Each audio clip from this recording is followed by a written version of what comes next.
Una vez más nos congregamos para dar lugar a una nueva edición de la Cátedra Lectores y Lecturas, iniciativa inspirada en los propósitos para incentivar la lectura, motivar a la reflexión y especialmente contribuir al encuentro con los libros. La asiduidad de esta idea cultural y académica nos convence de que leer es un hábito que siempre regocija, aún en tiempos poblados de vicisitudes de toda naturaleza como aquellos a los que hoy asistimos. Convencidos de esta afirmación, la Vicerrectoría de Docencia y el Sistema de Bibliotecas de la Universidad de Antioquia continúan apoyando esta apuesta con el objetivo de mantener vivo el espíritu de la lectura en la comunidad universitaria y en la sociedad en general. Asimismo, merece destacarse aquí que no obstante la crisis financiera que hoy sortea la Universidad de Antioquia, la Vicerrectoría de Docencia, gestora del apoyo inicial, continúa con su aval a la Cátedra Lectores y Lecturas y su lema Pensar y conversar sobre lo leído. De igual manera, para este año 2025, la Cátedra Abierta a Lectores y Lecturas se fortalece en su programación mediante su adhesión a las actividades del sistema de bibliotecas en sus 90 años como el alma de la universidad. Para la presente edición, tenemos como invitados centrales a docentes de la Universidad de Antioquia, quienes disertarán, entre otros, sobre autores como Tomás Benjar, Laura Restrepo, Daniel Ferreira, Roberto Juarros, Ludwig Levinson, Juan Goytisolo y James Joyce, que son los autores que serán abordados durante este año. Finalmente, sea este el momento para extenderles una cordial invitación a asistir a las 8 jornadas que hoy inicia la profesora Natalia Villamizar y el profesor Selnis Vivas. Bienvenidos a la Cátedra Lectores y Lecturas, un programa para pensar y conversar sobre lo leído. Para el día de hoy, la cátedra titulada La búsqueda de espacios de convivencia en la obra de Tomás Benjar va a estar a cargo de la profesora Natalia Villamizar, quien conversará con el profesor Selnis Vivas. En su intervención, la profesora Natalia planteará cómo el controvertido escritor austríaco Tomás Benjar ha sido calificado no pocas veces como misántropo, esto como resultado de una obra donde abundan personajes que critican duramente su sociedad e intentan distanciarse de ella y a menudo acaban en estados de aislamiento. Sin embargo, el aislamiento es solo un signo negativo de la importancia de la idea de comunidad presente en el trabajo de este autor. De igual manera, esta intervención aludirá al significado de tal negatividad y su formulación literaria en la producción artística de Benjar. Finalmente, la profesora destacará el papel de las artes y la literatura en el rediseño de espacios de convivencia. La profesora Natalia es filóloga y y magíster en literatura de la Universidad de Antioquia y es doctora en literaturas comparadas de la Universidad Ponsonby de Alemania. Actualmente se desempeña como docente de la Universidad de Antioquia en campos de la filología hispánica y la germanística. Sus intereses investigativos se centran en los estudios culturales y las teorías estéticas. Por su parte, su contertulio, el profesor Selnis Vivas, estudió literatura en la Universidad Nacional de Colombia, sede de Bogotá, lengua y cultura alemana en la Universidad Innsbruck de Austria y se doctoró en germanística y romanística en la Universidad Freiburg de Alemania. Entre sus obras destacamos Bosque desobando, Nada detenía nuestra danza y Motivos de huida. Igualmente sobresale un poemario, Déjanos encontrar las palabras, que recibió el Premio Nacional de Poesía 2011 y fue publicado en edición bilingüe español y alemán en 2021. Ha sido editor y director de revistas como la Universidad de Antioquia, Estudios de Literatura Colombiana y Lingüística y Literatura. Los dejo con la profesora Natalia, a quien de antemano le agradezco la aceptar la invitación y espero disfrutemos este reinicio de la cátedra en este 2025. Muchas gracias por estar aquí y gracias, profesora, también por estar con nosotros hoy. ¿Se lo dejo así?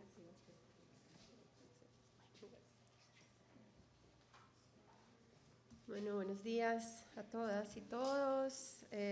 A Judith, muchas gracias por la invitación. Al profe Selnich también por acompañarme esta mañana y pues por supuesto a todos ustedes por estar aquí. Para hablar un poquito de la obra de Thomas Bernhardt, que es una obra muy fascinante y de la que se podrían hablar de muchos temas y muchos tópicos. Me voy a centrar ahorita en esta primera parte pues en el tema de los espacios de convivencia, del sentido de comunidad. Y bueno, ya luego en la charla podemos abordar otras cosas. Les voy a presentar primero al autor. Bueno, me han contado que no todos lo conocen. Thomas Bernhardt es uno de los escritores austriacos más conocidos, influyentes en la literatura en lengua alemana. Es autor de poemas, de cuentos, novelas y de obras de teatro también. Y tiene una vastísima obra que ha sido traducida en su mayor parte al español por el traductor Miguel Sáenz. Una amiga dijo alguna vez, no sé dónde había leído que la traducción era tan buena que era incluso mejor leerlo en español que en alemán, lo cual es una exageración, por supuesto, pero pues habla de la ventaja que tenemos los hispanohablantes pues al momento de acercarnos a esta obra pues que está en una gran traducción de un gran traductor, Miguel Sáenz, y en muchos de sus títulos, ¿sí? Una muy grande parte de su obra está traducida al español. Por ahí hay algunos títulos. Bueno, Thomas Bernhardt nace en 1931 en Holanda. Él es propiamente austriaco, su nacimiento en Holanda es un poco circunstancial. Su madre era una mujer joven, madre soltera, y bueno, decidieron que iba a ir a dar a luz allá en Holanda. A los meses regresó y su vida realmente transcurre en Austria, con excepción de algunas estancias cortas, ¿no? En Italia o en España, en Inglaterra. Él pasó su infancia en la región de Salzburgo y en el sur de Baviera también, y durante esos años la figura del abuelo materno, el escritor Johannes Freundbichler, que está ahí en la foto, juega un papel muy importante en la formación de Thomas Bernhardt. Esa relación del abuelo está retratada en la novela El origen, que es el primero de los 5 tomos autobiográficos de Bernhardt. Que están acá. Este es, bueno, la última edición de los relatos autobiográficos. Ya les voy a hablar un poquito de este libro. En 1947, Thomas Bernhardt abandona los estudios en el Instituto de Salzburgo, inició un trabajo como aprendiz de comerciante. A los 18 años cae gravemente enfermo, estuvo a borde de la muerte, tuvo una infección pulmonar.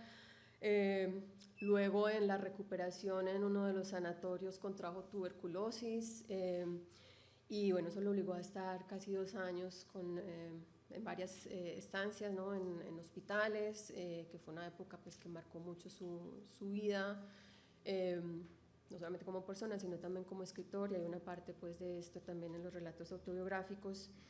Y bueno, finalmente fue también de esas afecciones pulmonares, fue un enfermo crónico tuvo una enfermedad crónica pulmonar durante toda su vida y termina siendo pues también la causa de su muerte.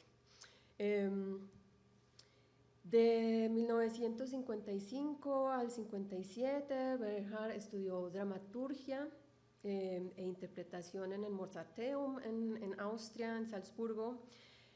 Anteriormente había comenzado a tomar clases de canto de joven, pero pues todo su cuadro clínico pulmonar pues un poco rompió esas aspiraciones de cantante que tenía él. Y esa formación musical, igual, si bien él no se convierte en músico, juega un papel muy importante en su obra, en su propuesta estética, no solamente a nivel temático, ¿sí? El tema de la música aparece en varias de sus novelas, la novela de la que vamos a hablar hoy también, pero también de una manera muy importante está la música en la estructuración narrativa, ¿no? En la composición literaria de Bernhardt, que se elabora en torno a repeticiones, a variaciones de una misma frase, digamos, de una manera así, tomada de la música, sí, repeticiones y variaciones de frases, de figuras, de motivos, y bueno, luego les vamos a mostrar algunos ejemplos de esta estructura narrativa que se inspira también en la composición musical. Él comienza publicando poesía, pero realmente su rol lo hizo a través de sus obras en prosa, figuras, se conoce más por su obra en prosa. En el 1963 publica la primera novela, que es La helada, y en adelante desarrolla una carrera muy prolífica, no solo por sus novelas, publicaciones en prosa, sino también por su obra dramática. A partir de los años 70 fue uno de los más importantes dramaturgos de Austria, y estrenó una cantidad de obras en Austria y en Alemania también. Bernhardt tuvo muchos importantes reconocimientos a lo largo de su vida como escritor, entre ellos, por ejemplo, la concesión del premio Georg Büchner en 1970, el Prix Medicis, entre otros. Pero no solamente fue un autor muy reconocido y premiado, sino también un autor muy controvertido. Hubo fuertes disputas en torno a sus obras. Está, por ejemplo, el caso de la incautación de la novela Thala, de 1984, después de la demanda que interpuso el compositor Gerhard Lampensberg, que era un antiguo amigo, benefactor de Bernhardt, que se vio retratado en uno de los personajes de la novela y se vio difamado en esa figura, ¿no? La demanda terminó con una orden de retiro de esta novela en todas las librerías de Austria, ¿sí? Incautación de todos los libros, lo cual pues produjo una cantidad de revuelo, ¿no? También en el escenario, en el mundo literario. Después de unos meses, este compositor Lampensberg retira la demanda, la novela vuelve a las librerías, y bueno, se vende bastante bien después del escándalo, por supuesto. Hay otra célebre polémica que está incluso antes, muy al comienzo de su carrera, ¿sí? Como que lo catapulta como un gran polémico, que fue la que tuvo lugar en la ceremonia de entrega del Premio Estatal de Novela de Austria, que era otorgado por el Ministerio de Educación de Viena. Y acá les traigo un fragmento solo del discurso de aceptación de la novela, perdón, del premio. Dice, esta no es la traducción de Miguel Sáenz, sino la mía, seguramente en una versión mejor de Sáenz. Todo es ridículo cuando se piensa en la muerte. El Estado es un ente constantemente condenado al fracaso, el pueblo uno constantemente condenado a la infamia y a la debilidad del espíritu, la vida de desesperanza a la que se inclinan las filosofías y en la que finalmente todo debe enloquecer. Somos austriacos, somos apáticos, somos la vida como desinterés común por la vida, somos, en el proceso de la naturaleza, la megalomanía del futuro. Ya se imaginarán cómo fue la reacción del ministro, de los políticos, de los diplomáticos que presidían la ceremonia, que atendían la ceremonia, que consideraban pues las palabras de Bernhardt no solamente un insulto a Austria, sino un insulto a ellos también, ¿no? A ellos mismos.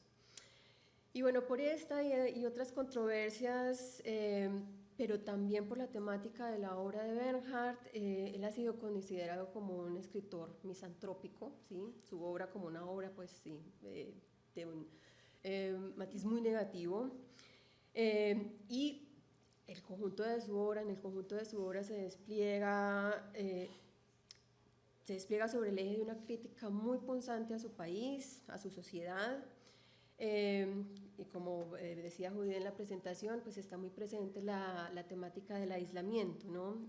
La recurrencia de personajes que comparten esa mirada crítica y que deciden, ¿sí? Apartarse de la sociedad o que terminan de alguna manera abocados, ¿no? al encierro y a la incomunicación. Algunos lectores de Bernhard han interpretado estas temáticas de la enfermedad, la locura, la muerte, el suicidio, que son muy recurrentes, como el resultado, como el final de la propuesta estética de Thomas Bernhard, es decir, que entienden que la suya es una literatura esencialmente negativa, ¿no? Digamos, una mirada negativa sobre el mundo en general.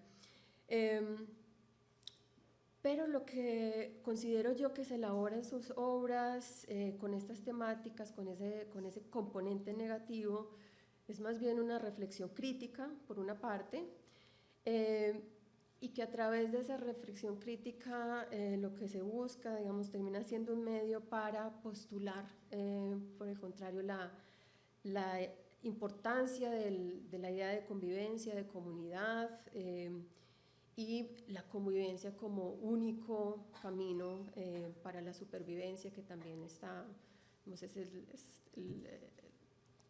en el corazón de la obra de él. O sea, está tanto la enfermedad y la muerte, pero siempre con su contraparte de la supervivencia. Entonces, bueno, la lectura que yo hago es que en la obra de Bernhard los espacios de convivencia se presentan, se configuran de dos maneras. De un lado, de una manera negativa, como una crítica al Estado austriaco, como un espacio fallido para el desarrollo de la individualidad, de la vida individual y de la vida colectiva. Entonces, esa es como la mirada negativa. Pero de otro lado se encuentra también una forma positiva de entender la vida comunitaria, ¿sí? Digamos, hay también unos elementos afirmativos de lo que es la comunidad y lo que es la convivencia. Para mostrarles un poco de esto, les quiero hablar hoy de la novela El sótano, que es el segundo de los libros de los relatos autobiográficos. Estos relatos son escritos entre 1975 y 1982. El origen lo publica en 1975, El sótano en el año siguiente, El aliento en el 78, El frío del 81 y El niño del 82, y luego son reunidos en un libro, ¿sí? Con los 5 tomos, llamado en alemán es propiamente La autobiografía, y en español la traducción como Relatos autobiográficos. Voy a hablarles un poquito de ese primer libro para luego empatar con lo que se presenta en el segundo tomo de El sótano. En ese primer tomo del origen, Bernhard trata de los años que pasa en la escuela y en el internado. Bueno, estos son libros, no diría autoficcionales, ¿sí? Bernhard habla de su vida, pero al mismo tiempo pues hay una cierta ficcionalización, estilización de los relatos de su propia vida. Entonces, bueno, ese primer tomo son los años que pasan en la escuela y en el internado, una escuela que es primero nacionalsocialista y que después de la guerra se convierte en un internado católico. Y Bernhard identifica en el nacionalsocialismo y en el catolicismo como dos sistemas ideológicos que para él resultan indistinguibles, dice, porque, dice, ambos sistemas, ¿sí? como instituciones disciplinares, propenden por la destrucción de la individualidad, del espíritu. Hay, por ejemplo, en ese primer libro del origen un pasaje que retrata esa proximidad entre ambos sistemas, entre el catolicismo y el nacionalsocialismo, cuando el narrador dice: donde antes colgaba la cruz, todavía se podía ver la mancha visiblemente blanca en la superficie gris de la pared donde el cuadro de Hitler había colgado durante años. ¿Sí? Como una imagen reemplaza a la otra, pero la institución sigue siendo de alguna manera la misma, ¿no?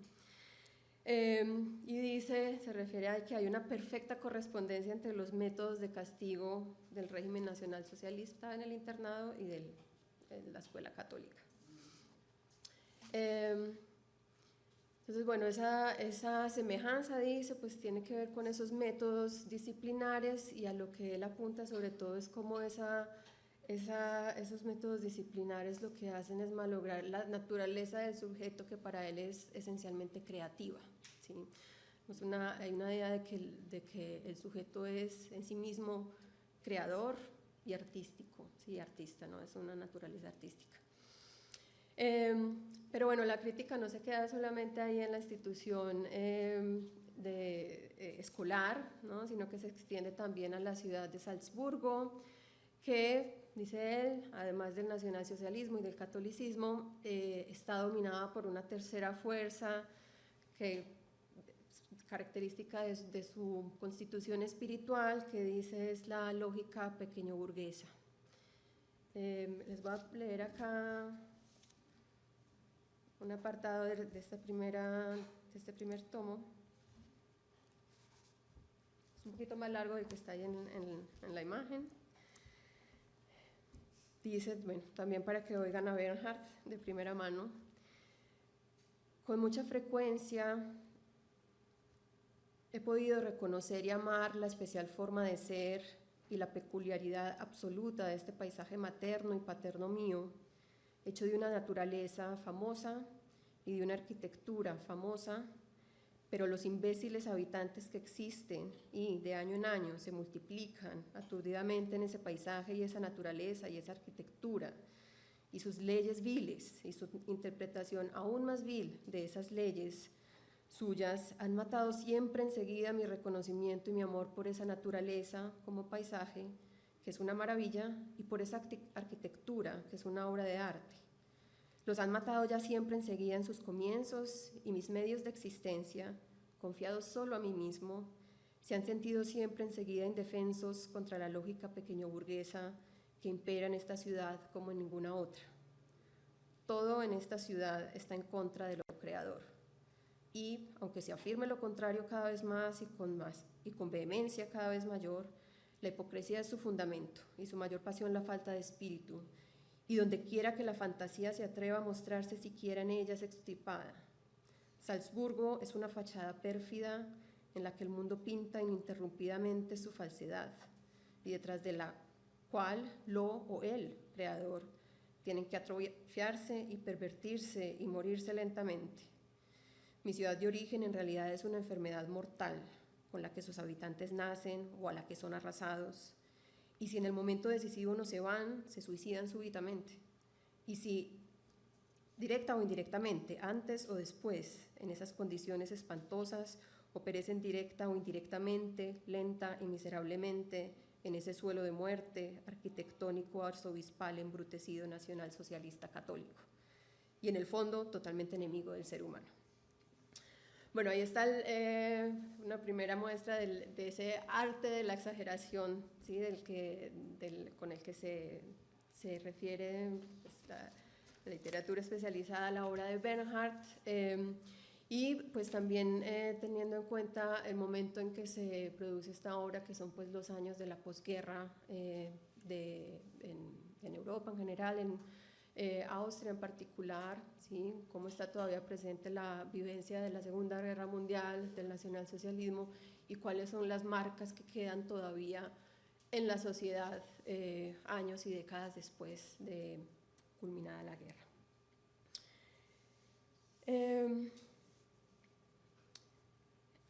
Y esta exageración, este arte de la exageración, que es como lo que caracteriza la obra de Bernhard, se puede entender como la respuesta a la violencia del entorno, a la violencia de esa historia, ¿sí? de la guerra, del nacionalsocialismo,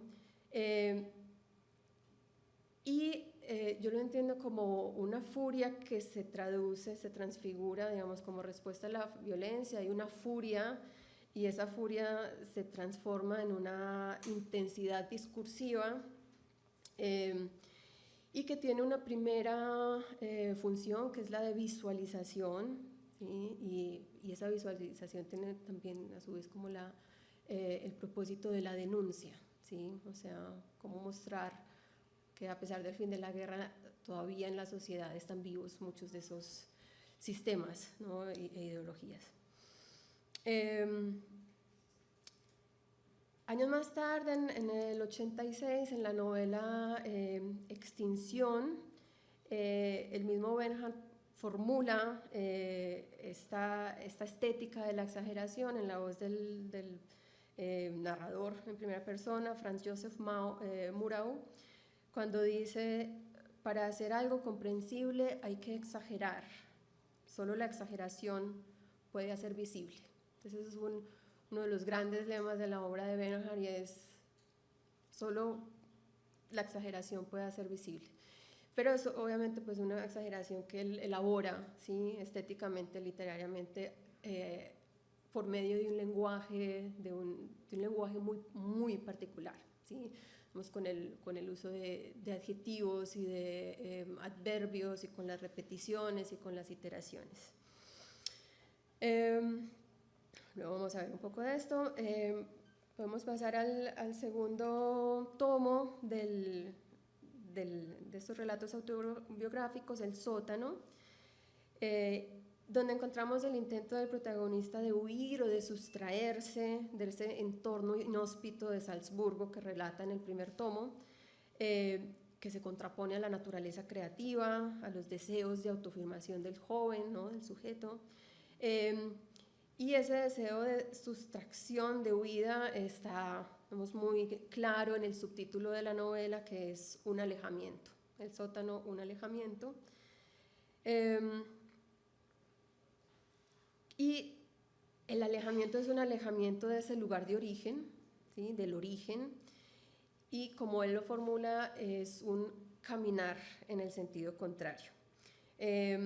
Aquí me gustaría mostrarles cómo esta idea fundamental del caminar en el sentido contrario se presenta como una especie de leitmotiv, como en una estructuración musical, pero pues que se construye desde esa estética bernhardiana de la exageración, que se construye, como les decía, en parte a partir de las iteraciones, ¿no? De la repetición de algunas frases.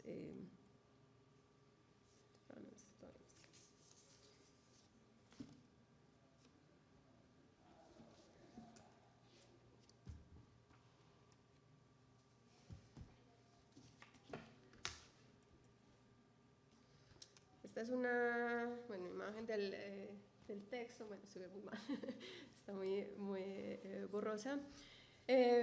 Pero ahí pueden ver cuántas veces, en la siguiente página se repiten otras veces, como en el transcurso de unas 2-3 páginas se repite 19 veces la expresión en la dirección opuesta, ¿no? Les voy a leer una paginita para que vean cómo es esa estructuración musical y esas iteraciones que se construyen en torno, digamos, al tema medular de lo que es la propuesta del relato. Aquí está muy al comienzo de la novela. El joven estaba yendo hasta hacía poco al colegio, ¿sí? al internado católico, y un día decide que ya no quiere volver, ¿sí? Que necesita ir en la dirección contraria, y va a la oficina, una especie de oficina del trabajo, a pedirle a una funcionaria que le ayude a buscar un puesto de aprendiz en algún barrio de Salzburgo. Sabía por qué le había hecho sacar a la funcionaria de la oficina de empleo docenas de fichas del fichero. Quería ir en la dirección opuesta. En el original está también en cursiva, ¿no? la expresión, el leitmotiv. Quería ir en la dirección opuesta, esa idea, en la dirección opuesta, Me la había repetido una y otra vez en el camino de la oficina de empleo, una y otra vez en la dirección opuesta. La funcionaria no me entendió cuando le dije en la dirección opuesta, porque una vez le dije quiero ir en la dirección opuesta, probablemente pensó que estaba loco, porque realmente le dije varias veces en la dirección opuesta. La verdad es, pensé que cómo podía comprenderme si no sabe absolutamente nada, ni lo más mínimo de mí.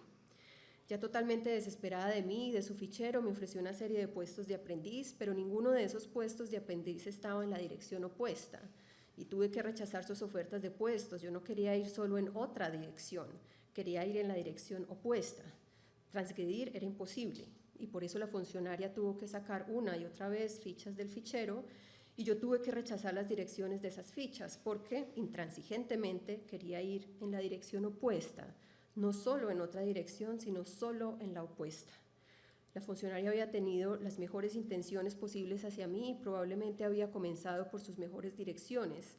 Consideraba, por ejemplo, la dirección de un puesto de aprendiz en el centro de la ciudad, es decir, la dirección de una de las tiendas de confección mayores y más acreditadas del centro de la ciudad, como la mejor de todas, y sencillamente no comprendía que no me interesaba la dirección mejor que todas, sino solo la opuesta. Ella, la funcionaria, quería sencillamente colocarme bien. Pero yo no quería en absoluto una buena colocación, al contrario, quería ir en la dirección opuesta. Una y otra vez dije en la dirección opuesta, pero ella no dejó por ello de sacar para mí del fichero una y otra vez una así llamada buena dirección. Todavía hoy oigo en su voz pronunciando direcciones que todo el mundo conoce en la ciudad, las direcciones más conocidas de la ciudad y las más famosas de la ciudad, pero esas direcciones no me interesaban. Que debía tratarse de una tienda en la que entrasen personas, muchas personas, se lo había dicho inmediatamente después de entrar. Pero sin embargo no había podido explicarle lo que quería decir cuando decía en la dirección opuesta. Le había explicado que había ido durante años por la Reichenhaller Straße a la ciudad y al instituto, que ahora quería ir en la dirección opuesta. Bueno, ahí pueden ver un poco cómo es esa estructuración de repeticiones, ¿no?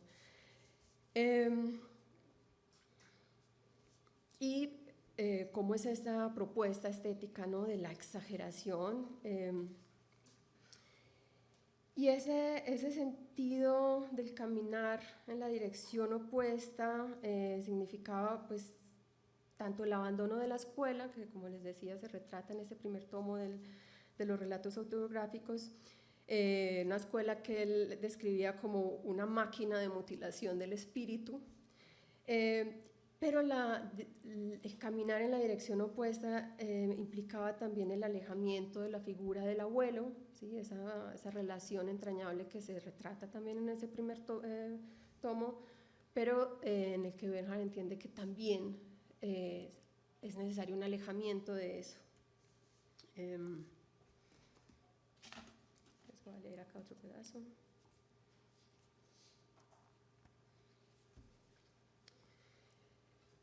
Mi propio abuelo, del que lo había esperado todo, estaba acabado. No podía mostrarme ya la continuación de mi camino. Lo que yo había aprendido de él no servía de pronto más que en la fantasía, no en la realidad. Así, de pronto me sentí abandonado también por la única persona en la que había confiado al 100%. Él había querido obligarme a algo a lo que no podía obligarse. En el fondo había ocurrido lo que tenía que ocurrir. El instituto había conducido a mí al absurdo y la culpa de mi desgracia estudiantil la había tenido mi abuelo, que me había enseñado hasta el exceso a estar solo. Pero de estar solo y estar aislado no puede vivir nadie. Y al estar solo y estar aislado perece, tiene que perecer, y la sociedad como entorno moral confirma lo que digo. Si no quería perecer, yo tenía que apartarme también de la persona que lo había sido todo para mí. Así pues, tenía que apartarme de todo, y me aparté de todo de la noche a la mañana. No sabía cuáles serían las consecuencias. Mi apartamiento tenía que producirse. Quizás hubiera podido ir todavía durante años al colegio y, en verdad, enfermedad mortal, hubiera podido prolongar durante años esa situación, hacía tiempo insoportable, de aversión mortal hacia todo. pero al final no me hubiera quedado otro remedio que el apartamiento, y entonces probablemente no solo el apartamiento del colegio y de todo lo relacionado con ese desgraciado colegio, sino el apartamiento de mi vida, el punto final de mi ya casi perdida existencia.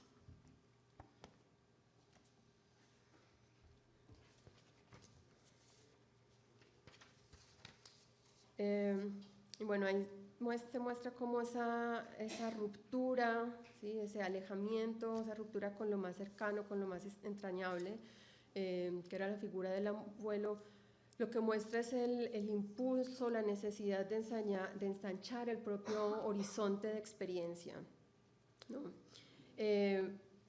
Ese alejarse o caminar en el sentido opuesto es entonces alejarse del centro en un sentido plural, que es el centro estatal, es decir, el centro como el Estado, el centro disciplinar como la escuela, pero también un centro afectivo. Y lo que muestra la novela es cómo se da la exploración de los márgenes en un sentido pues, literal y figurado. El protagonista dice que el punto más alejado de la dirección contraria era el poblado de Scherzhauserfeld, era un barrio obrero ubicado a las afueras de la ciudad, en donde el joven pues, comienza un puesto de aprendiz como comerciantes en un almacén de víveres, que es el sótano, ¿no? El barrio, se nos dice en la novela, es el barrio de miedo, nos dice, representa una espantosa imperfección y, cito, es una mancha de pobreza compuesta de hambre, crimen y suciedad, ¿sí? Así es como se describe en la novela este poblado.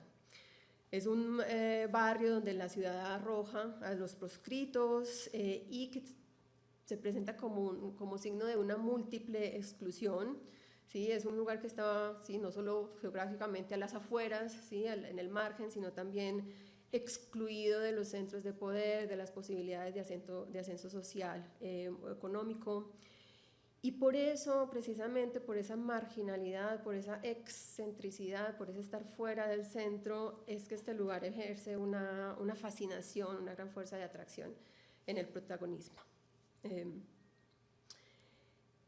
Y lo que él entiende que posibilita este espacio, este lugar, este poblado de Scherzhauserfeld, es el surgimiento de prácticas que transgreden de alguna manera directa o indirecta las normas y las estructuras que se imponen desde los centros, ¿sí? De poder, que son pues, poderes políticos, religiosos, económicos. Y uno de los fenómenos que muestra, que denota con mayor fuerza ese talante transgresor es el aula que allí emerge, ¿sí? Esa manera como Bernhard retrata el aula que tiene lugar en este poblado.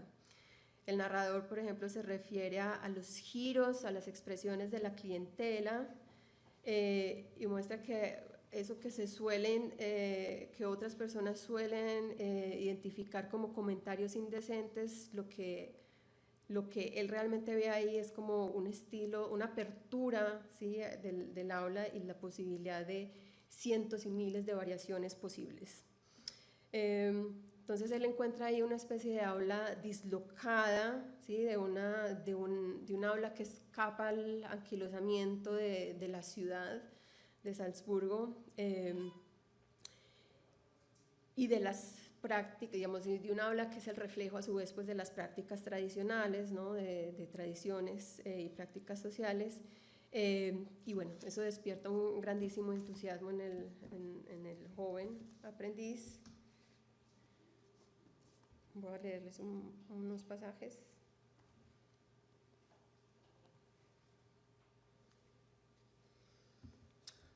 Nos dice el protagonista, el narrador.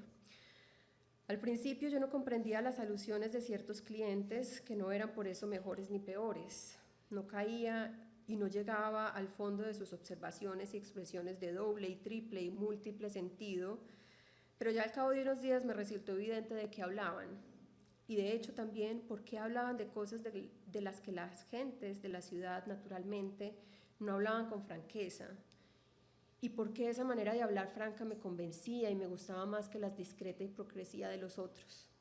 las llamadas observaciones y expresiones indecentes en sus cientos y miles de posibilidades de variación, las aprendí naturalmente en el poblado de Scherzhauserfeld, en el plazo más breve.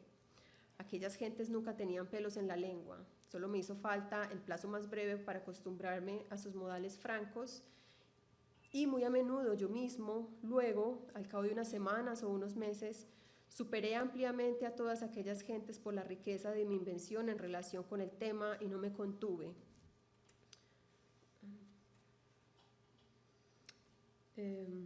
Aquí podía hacer lo que en casa jamás pude hacer, abandonarme a toda la riqueza de mi fantasía, y el que ello coincidiera con el poblado de Scherzhauserfeld no es sorprendente.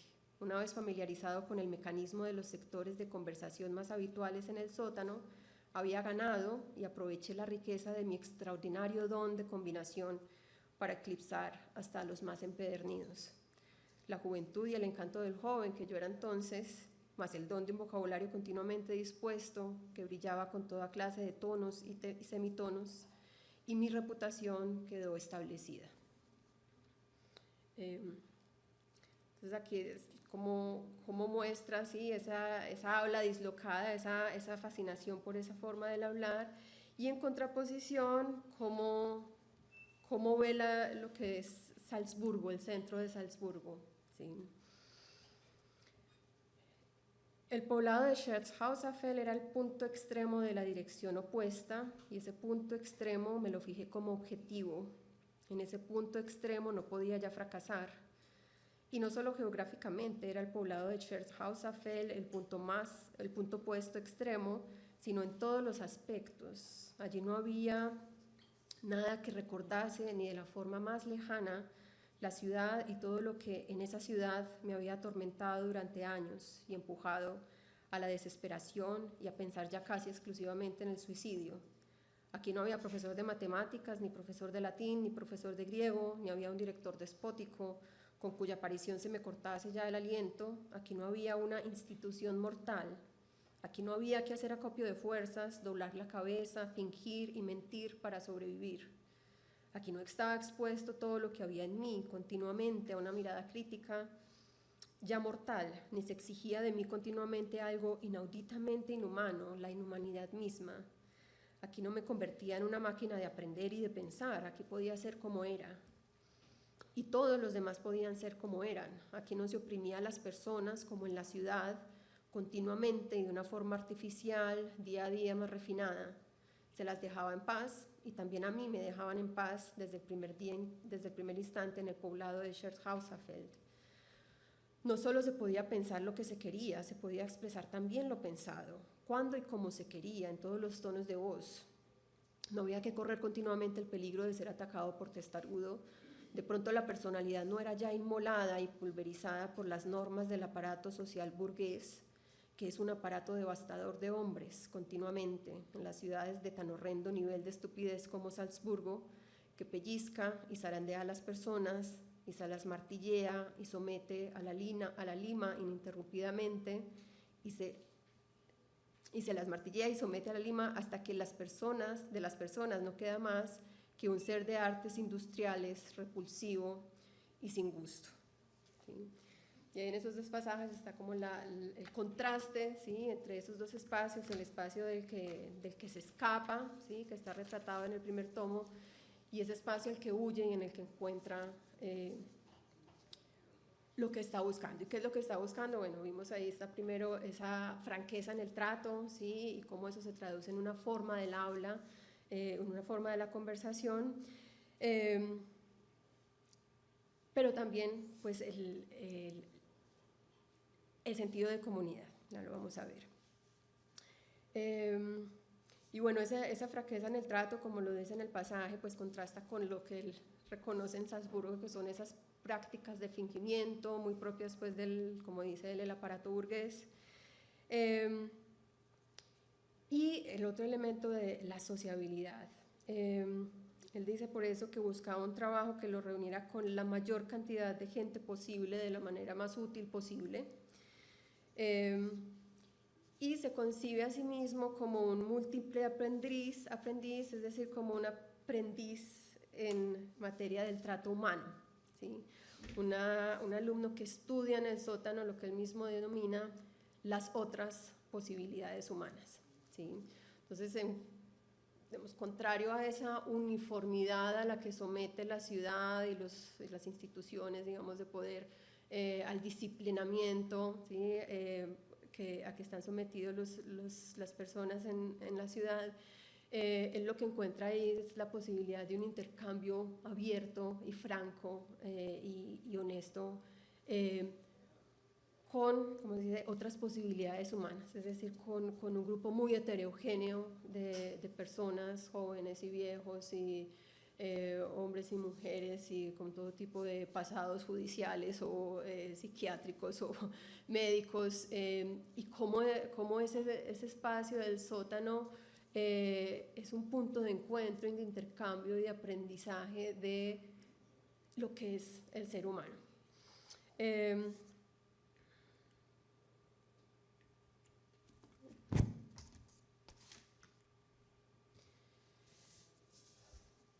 Por eso es que entonces, o sea, lo que pasa ahí en ese puesto de aprendiz es como el aprendizaje de estar entre personas, entre seres humanos, y al final de la novela hace una reflexión en torno a esto, ¿no? A cuál ha sido esa búsqueda, ¿sí? Que era lo que perseguía con ese ir en el sentido contrario.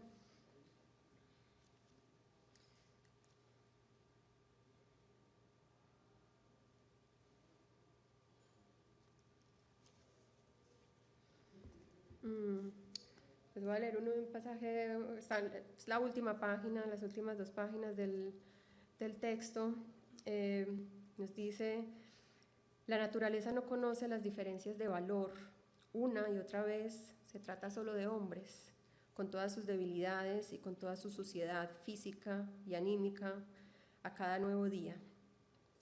Es igual que uno se desespere con su martillo neumático o frente a una máquina de escribir.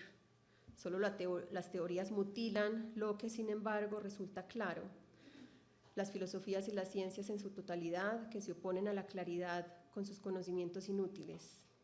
Casi todo ha ocurrido ya, lo que sucede aún no sorprende, porque todas las posibilidades han sido pensadas. Quien tantas cosas ha hecho mal y ha irritado y turbado y perturbado y destruido, y se ha agotado y ha estudiado y se ha acabado a menudo y medio matado y equivocado y avergonzado, y otras veces no avergonzado, se equivocará en el futuro y hará muchas cosas mal, e irritará y turbará y perturbará y destruirá y se agotará y estudiará y se acabará y medio matará y seguirá haciendo todo esto hasta el final. Pero en fin de cuentas todo da igual, las cartas se muestran poco a poco. La idea ha sido descubrir las intenciones de la existencia, de la propia y de la de los otros. Nos reconocemos en cada ser humano, sea el que sea, mientras existamos.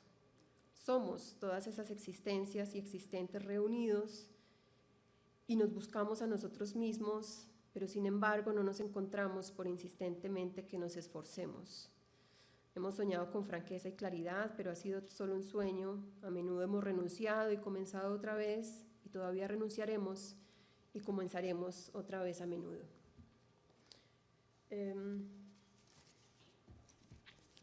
Y esta está en la última página de la novela, y uno podría leer ese fragmento como con una mirada un poco como de derrotismo, ¿sí? Pero darle también la vuelta y pensar que en ese intento siempre renovado, ¿no? de entender, ¿no? de explorar, de observar la vida y como dice el mismo autor, las posibilidades humanas, hay un impulso muy vital, ¿sí? Digamos, no el derrotismo de no lo hemos alcanzado, sino es una tarea constante, ¿sí? La observación, ¿no? y el conocimiento de lo otro y de uno mismo a través del otro. Y bueno, ahí en ese último pasaje me gustaría destacar ese uso que hay del nosotros, pues la novela, todos esos relatos son unos relatos en primera persona, ¿no? y resulta inusitado, ¿sí?, que justo antes de acabarse el relato aparezca esa voz del plural, ¿no?, esa marca gramatical que yo entiendo como esa búsqueda, ¿sí?, de una configuración comunitaria, ¿sí?, de no solamente ya el sujeto que se presenta, ¿sí?, y se forma, sino como también esa formación del yo tiene que pasar por una idea del nosotros, ¿no?, y de lo comunitario, que es lo que pues, el protagonista encuentra en el sótano, esa confluencia de existencias diversas que se reconocen mutuamente, multilateralmente, y que aunque de una manera precaria logra despertar un sentido de pertenencia, ¿sí?, y de amparo, que es lo que el protagonista nunca encontró en el centro de la ciudad, en la escuela y en el instituto. Y por eso es que no es un yo, sino un nosotros el que antes de concluir el relato, en las últimas líneas dice: nos hemos vuelto capaces de resistir y no se nos puede derribar ya. Es una de las frases finales. Y bueno, con esto quería dejar un par de ideas sobre lo que es la obra de Bernhard, su estructuración narrativa y esa temática que dentro de la negatividad muestra también, digamos, un impulso de afirmación de la vida, tanto de la vida del sujeto, de la autodeterminación del sujeto, como de la vida en comunidad, ¿sí?, de la convivencia. Así que bueno, pasamos a una charla con el profe Selnich para hablar de esta y otras cosas más.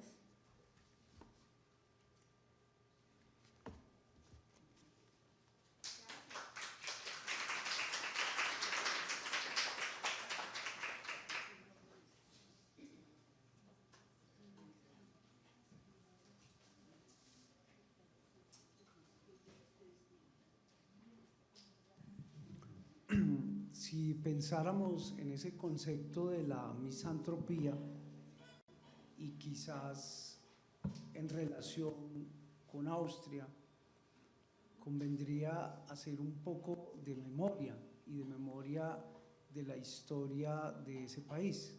Estamos hablando de lo que antiguamente era el Imperio Austrohúngaro, pero que ahora es algo así como un poquito más grande que Boyacá. Antes era un imperio que llegó a dominar incluso a México y que se extendía por la Europa del Este. Ese imperio y también el retrato que hace la literatura austríaca de ese imperio siempre ha estado caracterizado, profesora Natalia, justamente por el desencanto, la burla y la descalificación del imperio. Por supuesto que recordamos a Hofmannsthal y cómo nos decía que el lenguaje se había enmohecido, el lenguaje se había degradado al punto de que olía mal y era putrefacto. También recordamos esa gran novela dramática de Karl Kraus, que es Los últimos días de la humanidad, señalando justamente que ese país es el foco de todas las enfermedades y por supuesto entre ellas las ideologías que conducen al racismo, la xenofobia, la Segunda Guerra Mundial, etcétera, etcétera. Pero lo curioso es que estamos ante un autor, Thomas Bernhard, en el que no solamente reaparecen los temas, y yo diría que es frecuente en la literatura austríaca burlarse de Austria, descalificar a Austria. Dos escritoras posteriores a Bernhard, o quizás un poco paralelas, como son Ingeborg Bachmann y Elfriede Jelinek, también hacen lo suyo de desbaratar la imagen de Austria.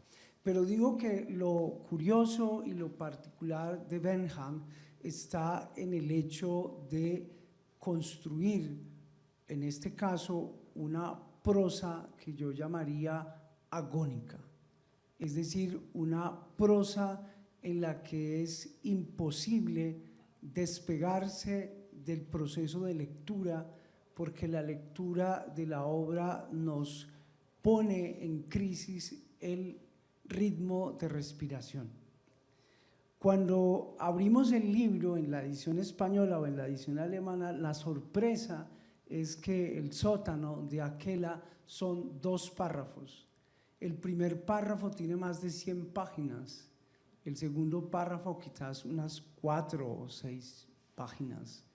Entonces estamos ante una obra y todo el conjunto de prosa autobiográfica es literalmente un desafío por tomar aire, empezar a leer, regular la respiración y aguantar hasta el final. Como si no bastara, y aquí empiezo mi conversa contigo, como si no bastara simplemente el improperio, sino que además es indispensable que la prosa provoque la sensación de ahogo. ¿Cómo sientes tú este recurso narrativo de Thomas Bernhard, que por supuesto lo hemos visto en otros autores latinoamericanos, eso está en El otoño del patriarca, pero aquí estamos realmente en un encuentro profundo, en una coherencia absoluta entre mensaje y forma, contenido y forma? Sí, es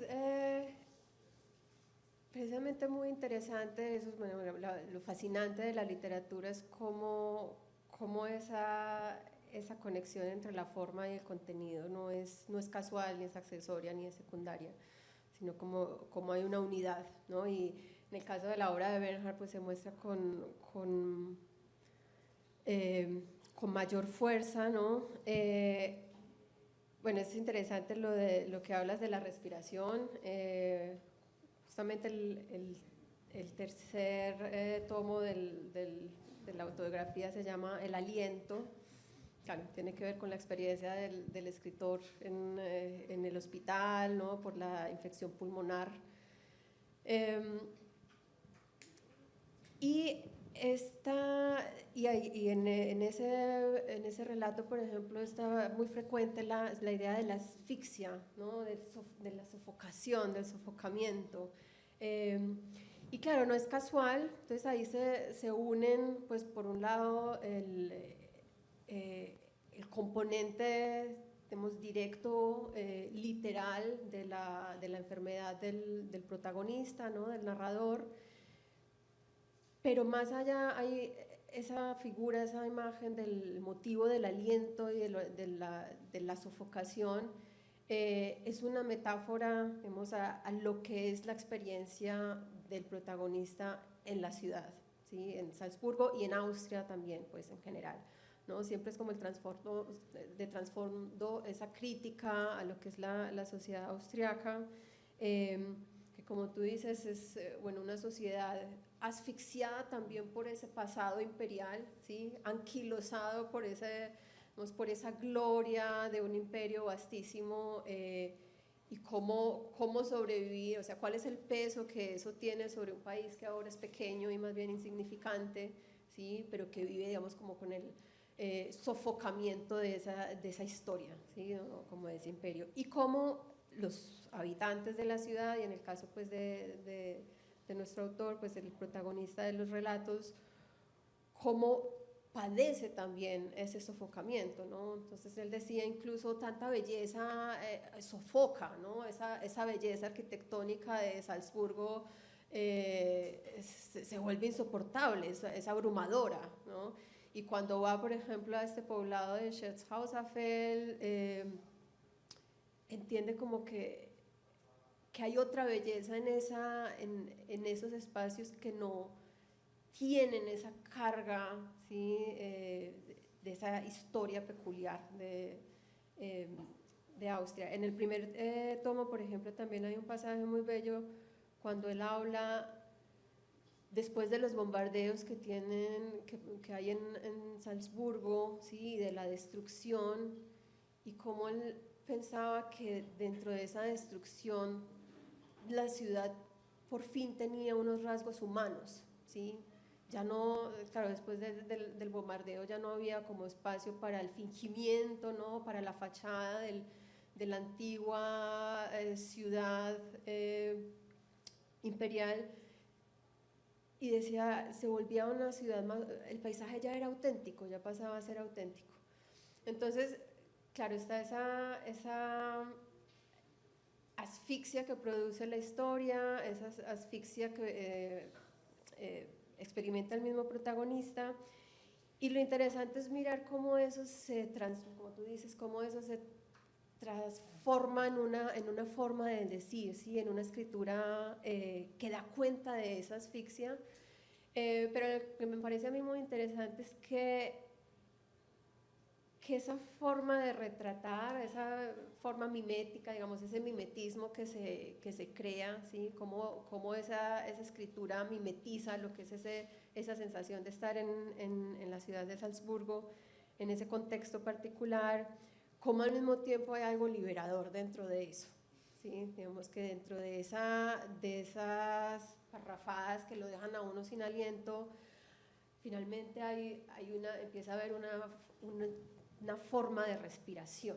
¿sí? Cómo se posibilita también como otro ritmo de la respiración y del pensamiento a partir de esa estructura literaria. Entonces, como una mimetización que al mismo tiempo lo que hace es como contrarrestar ese mismo efecto adverso, trágico de la ciudad, ¿no?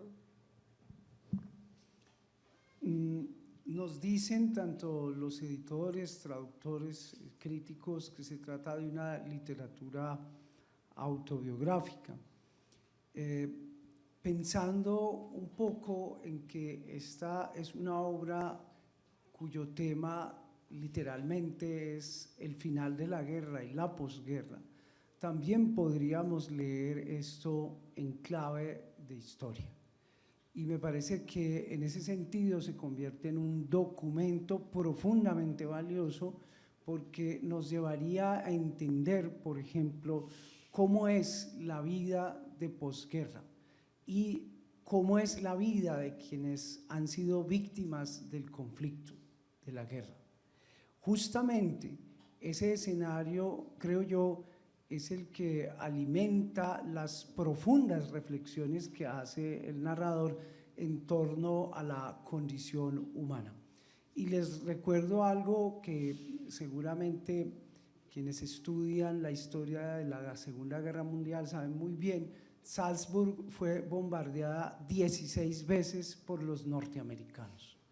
16 veces significa que realmente esa ciudad fue desbaratada de su prestigio aristocrático y fue devuelta a las ruinas para que sus pobladores no solamente resistieran a la guerra, sino pudieran reinventarse.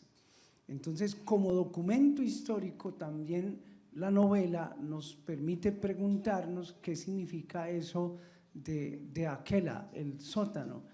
¿Qué metáfora, qué símbolo representa ese sótano de estar abajo de las ruinas y también estar abajo de las ruinas de un castillo de moral, de doble moral, de desconfianza?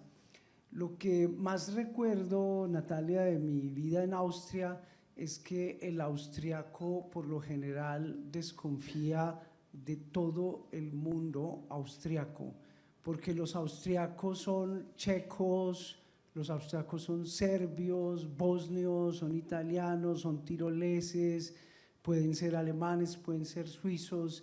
Entonces, después de la guerra, lo que quedó como sensación general de la vida era la desconfianza mutua entre las diferentes comunidades. Y tenemos, para avanzar un poquito, tenemos que uno de los personajes de la novela es un hombre que no sé realmente su proveniencia, es Karl Podlaha, que viene de Viena. No sabemos si es de una familia eslava o de qué otra familia es, pero ya encarna por lo menos una figura llamémoslo así, de contrapeso a lo que es la figura del abuelo y a lo que es la figura de los maestros y de la familia. Me gustaría que habláramos de ese símbolo que es el sótano. Sí, es muy interesante porque justamente pues es el término que le da nombre a la novela, y uno podría pensar, leyendo el título y el subtítulo, el sótano, un alejamiento, uno creería, ¿sí?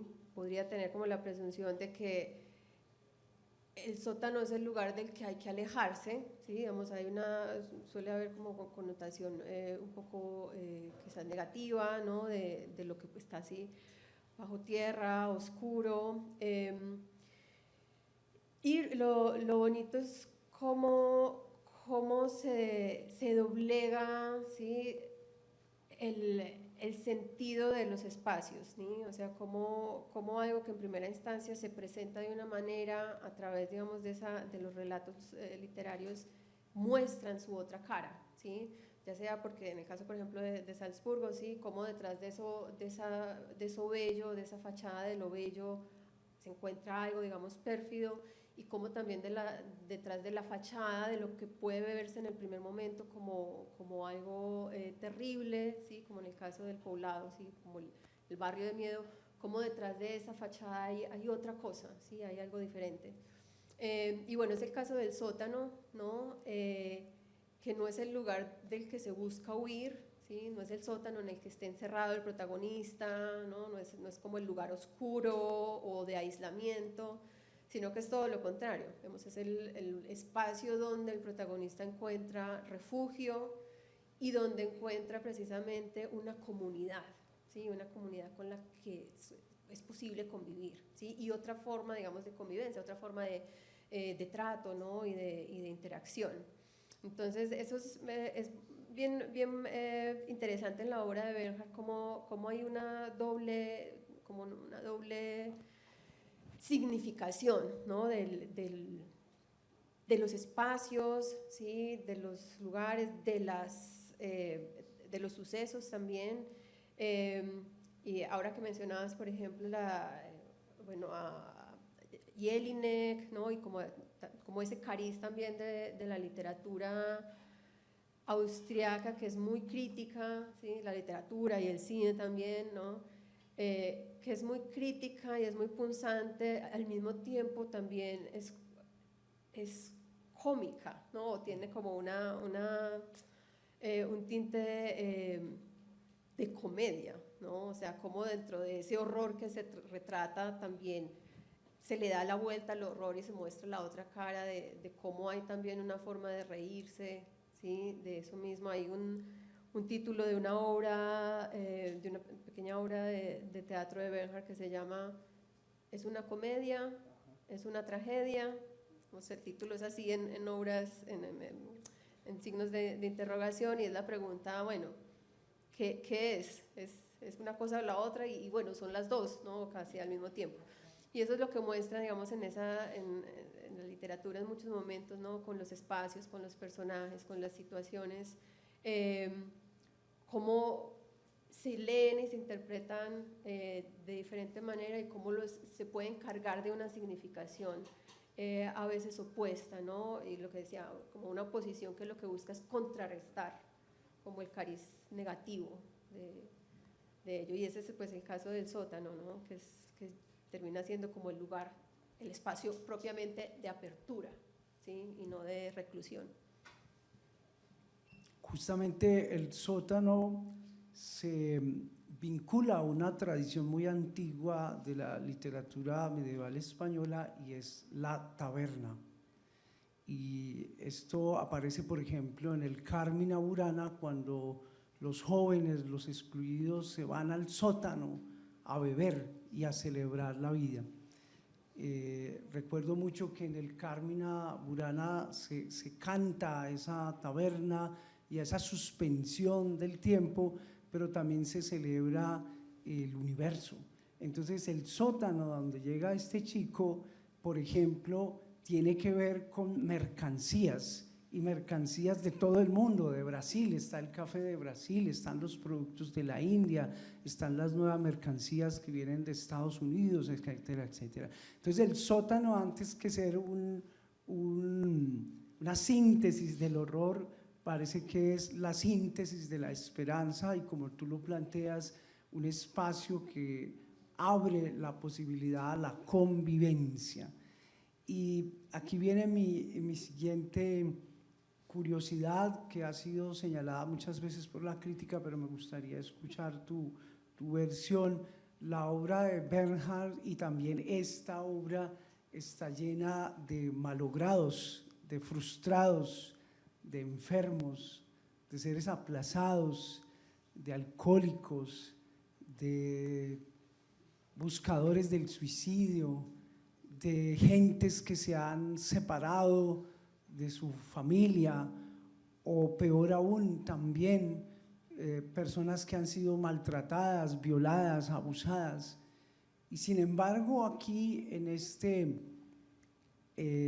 tú lo llamas poblado, Scherzhauserfeld, en esta especie de comuna marginal de Salzburg, encontramos que hay una esperanza. Y la esperanza tiene que ver otra vez con el encuentro con la palabra, con la posibilidad de usar el lenguaje y de ser creativos con el lenguaje, transformar y transgredir el lenguaje, parece ser la esperanza de quienes llegan a este sótano. Sí, efectivamente, bueno, como lo dices, es a través del lenguaje y de la palabra, y también en esta novela y en otras, en general, es a través del arte, ¿no? Digamos, es como también la propuesta de Thomas Bernhard, porque su propósito nunca es minimizar, digamos, las atrocidades de la existencia, ¿no? De la historia, sino precisamente mostrarlas, ¿sí? Hacerlas visibles, pero no, digamos, para quedar en el lamento, ¿sí? O en el derrotismo de qué horrible es la existencia, ¿sí? Nos muestra toda esta cantidad de personajes, como tú dices, ¿sí? Malogrados, pero siempre aparece como un componente que busca contrarrestar, ¿sí? Como esa fatalidad, ¿no? Y ese componente es el arte. En general, a veces es, bueno, como en este caso, como vimos, ¿no? A través de la palabra, ¿no? Y de cómo una forma del habla, de la palabra, crea en ese contexto otro tipo de dinámicas. A veces es la música también, o puede ser el arte, ¿no? El arte dramático, la actuación o la pintura. Entonces está muy presente en toda la obra en general de Bernhard. El arte como contrapunto que permite reconfigurar o resignificar, ¿sí? La experiencia misma, las subjetividades mismas, los espacios, ¿sí? Tampoco es ingenuo en esa propuesta, ¿sí? Porque lo que muestra también la obra de él es como que siempre un intento renovado, un esfuerzo renovado, ¿sí? O sea, nunca hay un estado culminado en que el arte, digamos, le da la vuelta a lo atroz, ¿no? O lo borra, ¿sí? O lo elimina, sino que siempre, digamos, ese estar entre una cosa y la otra, ¿no? O sea, el volver al arte para cada vez intentar así resignificar, ¿sí? Renombrar, reescribir, ¿sí? La vida misma, ¿no? Darle sentido a través del arte. Me quiero salir del sótano para regresar a la escuela, porque esos dos lugares se encuentran contrapuestos. El año pasado también presentamos aquí a un escritor austriaco, Tonio Schachinger, que hablaba muy mal de la escuela. ¿Cuál es la dimensión que podríamos decir más negativa de la escuela, y posiblemente no solo de la escuela católica o de la escuela del nacionalsocialismo, que mutila, porque la expresión es así, una máquina que mutila el espíritu tal como el narrador en primera persona nos lo cuenta, qué es lo que pasa en la escuela y por qué se contrapone al sótano.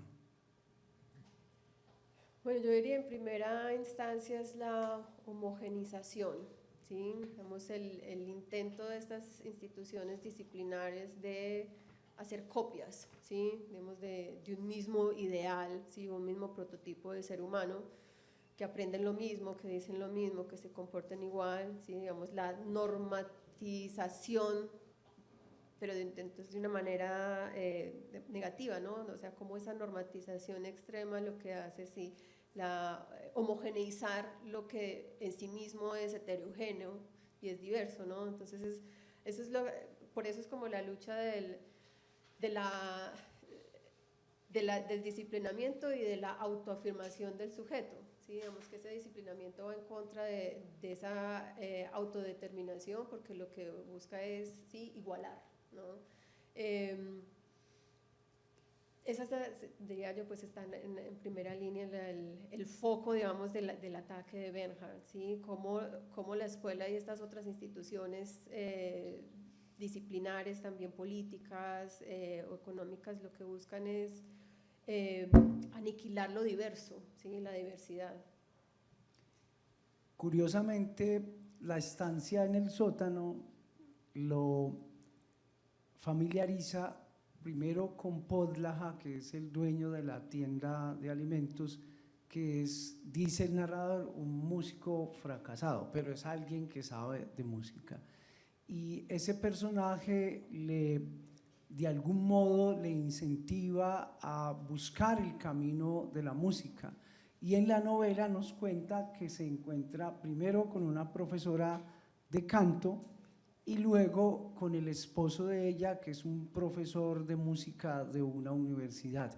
Estos dos, digamos, tres profesores de música, para decirlo de un modo genérico, realmente constituyen una forma de la salvación para este personaje. Sí, y bueno, y salvación es la palabra propiamente dicha, incluso en el primer tomo, que hay una imagen también muy fuerte, y es como, bueno, el niño que tiene pensamientos suicidas porque le parece tan agobiante todo este entorno del instituto, del internado, y su forma de salvarse, ¿sí? Su escape, no puede irse, pues no ha tomado la decisión de irse, y su forma de escape es encerrarse en un cuarto a tocar el violín, ¿no? Entonces está siempre la recurrencia al arte en diferentes formas como posibilidad de salvación, ¿sí? Entonces está el violín en ese primer tomo, la música en sí misma, y el tema aparece nuevamente en el segundo relato, como tú dices, en la figura de la música como canto, primero. Nos cuenta el protagonista que comienza a asistir a unas clases de canto, y cómo eso se constituye también en un contrapunto de lo que es el sótano mismo, porque pues como les decía, no es ingenuo el narrador en tratar de retratar que también las condiciones de ese poblado son difíciles, ¿sí?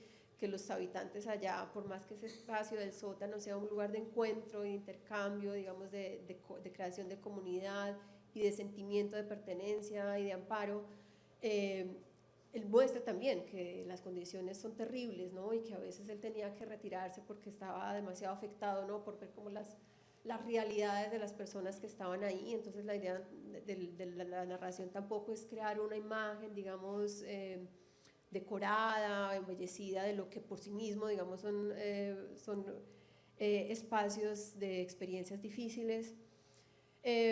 Y nos dice, bueno, un contrapunto también para lo que vive y experimenta en ese espacio es la música, ¿sí? Es su otra, digamos, el sótano es el lugar de escape de la ciudad, pero al mismo tiempo necesita un escape del sótano mismo, ¿sí? Digamos, un contrapunto de ese espacio, y lo encuentran en la música, ¿no? En las clases de música, en las clases de canto, y bueno, como les contaba, cómo esa relación con la música termina vertiéndose en la literatura misma, ¿sí? En una forma de escribir, ¿sí? que es muy musical, ¿no? Voy a plantear un último tema antes de pasar a conversar con nuestro público. Hemos referido la forma, hemos referido también el estilo, hemos referido el hecho de que puede leerse como una novela de trasfondo histórico.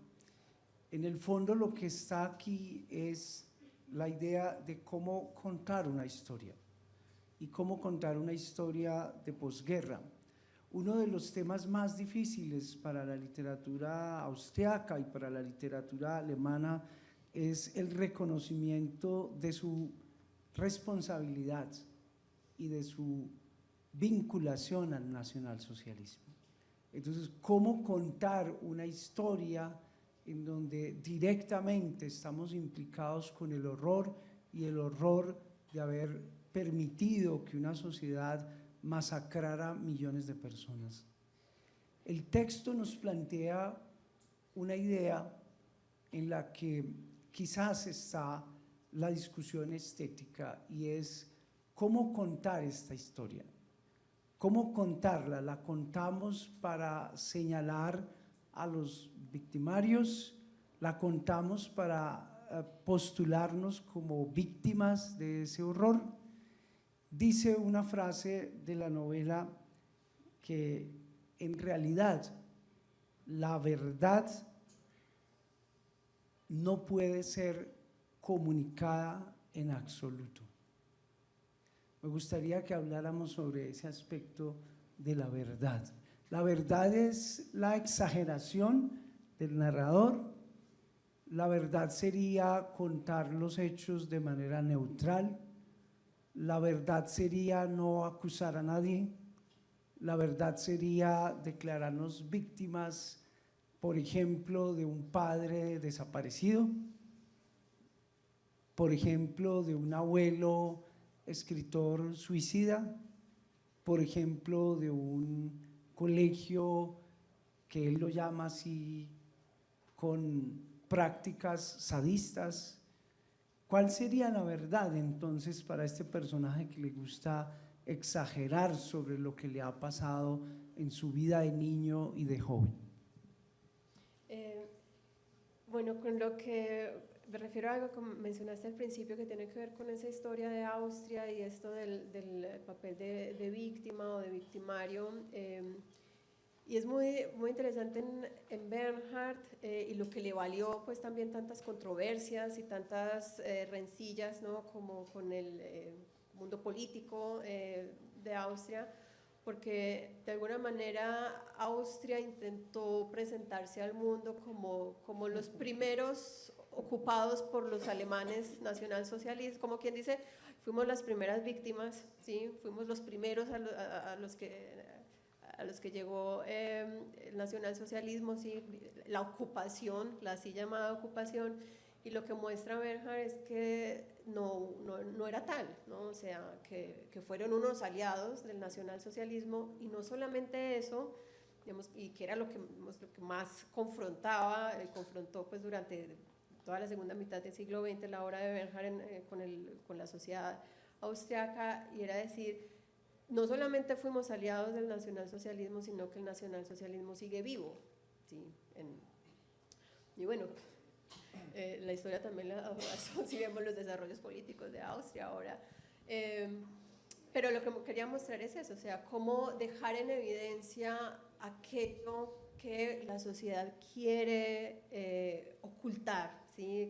Como esa sociedad que quiere vender la historia de otra manera, ¿sí? Presentarla de otra manera, y no asumir la propia responsabilidad que tuvo en la historia y la propia responsabilidad que hay con los desarrollos, digamos, de la actualidad, ¿no? Pues en el momento de Bernhard. Y entonces por eso esa pregunta de la verdad es tan importante, ¿sí? tan fascinante, ¿sí? ¿Qué es la verdad y cómo se habla con la verdad, ¿no? Y sobre todo es fascinante cuando hablamos de literatura, ¿no? Y es decir, cómo la ficción da cuenta de la verdad también, ¿sí? De qué manera ficcionar y contar y exagerar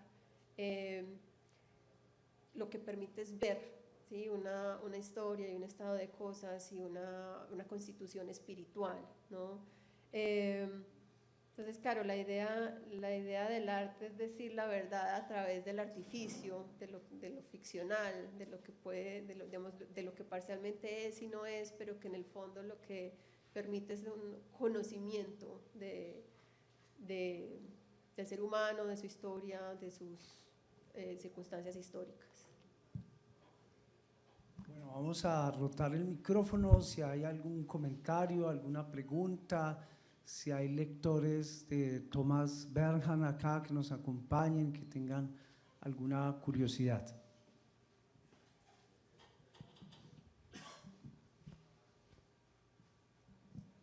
Hola, profes. Muchas gracias, profe, por la intervención de, pues, el tema principal de Bernhard. Estuvo muy interesante.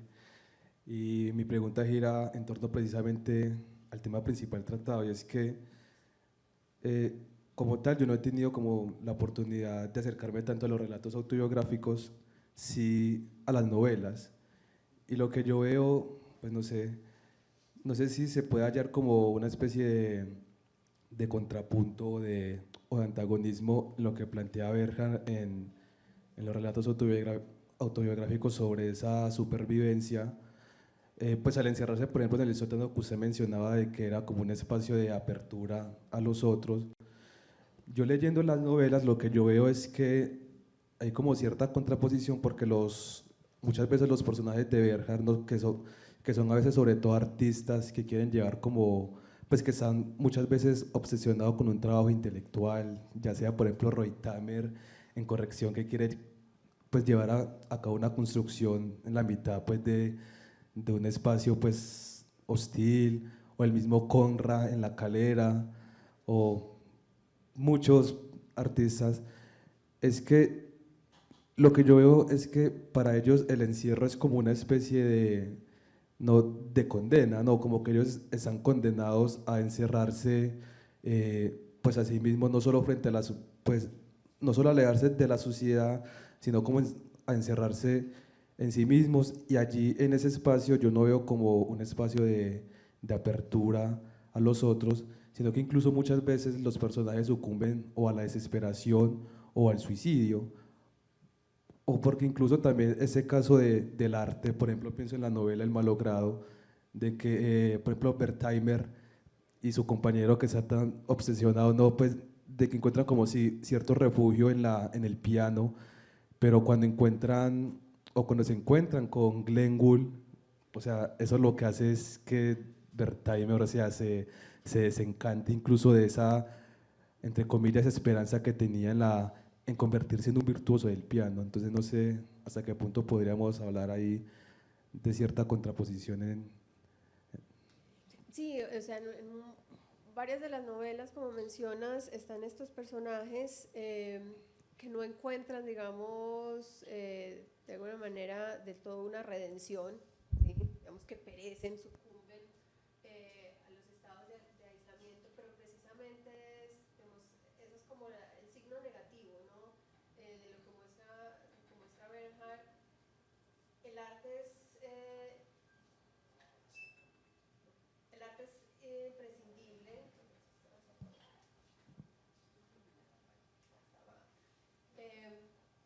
imprescindible, es uno de los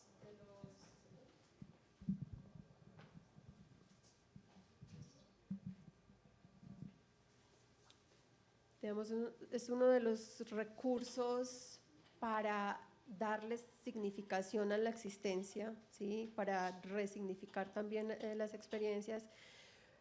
Pero es muy interesante porque la obra de Bernhard muestra también que el arte por sí mismo no basta, ¿sí? Es decir, tanto el arte, que es esa, digamos, creación, podría decirse eso, muchas veces individual, de ese contrapunto. Bueno, por eso está la idea del contrapunto también, que es muy musical en la obra, así como a una cosa se le contrapone algo y a ese otro algo se le contrapone otra cosa, Y en esta idea del arte está también la necesidad de un contrapunto o de un complemento a eso que es la vida comunitaria, ¿sí? Digamos, y el reto que eso implica, ¿sí? El reto que eso implica en una sociedad, digamos, que está malograda ella misma, ¿no? por su misma condición histórica,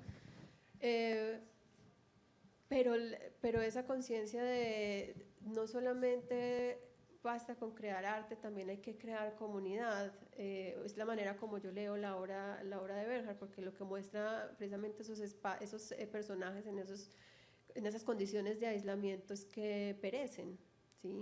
Digamos, no tienen el contrapunto de su espacio, que puede ser de creación artística, porque la idea es que ese arte sea, digamos, o que esa creación o que eso creador sea algo compartido también, digamos, algo en el que esté implicado otras existencias humanas, ¿no? Entonces lo que yo veo es que lo que muestran esas novelas es de manera negativa lo que se necesita todavía para una reconfiguración, digamos, como de las subjetividades y de las intersubjetividades, ¿no? Que es como tanto la presencia de lo artístico y creador como de lo comunitario.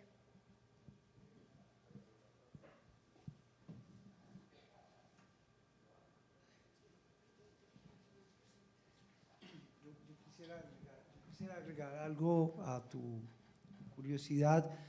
En las piezas de teatro también se presenta este tema y hay una bastante conocida que es La fuerza de la costumbre, donde actores fracasados se juntan para armar una pieza de teatro.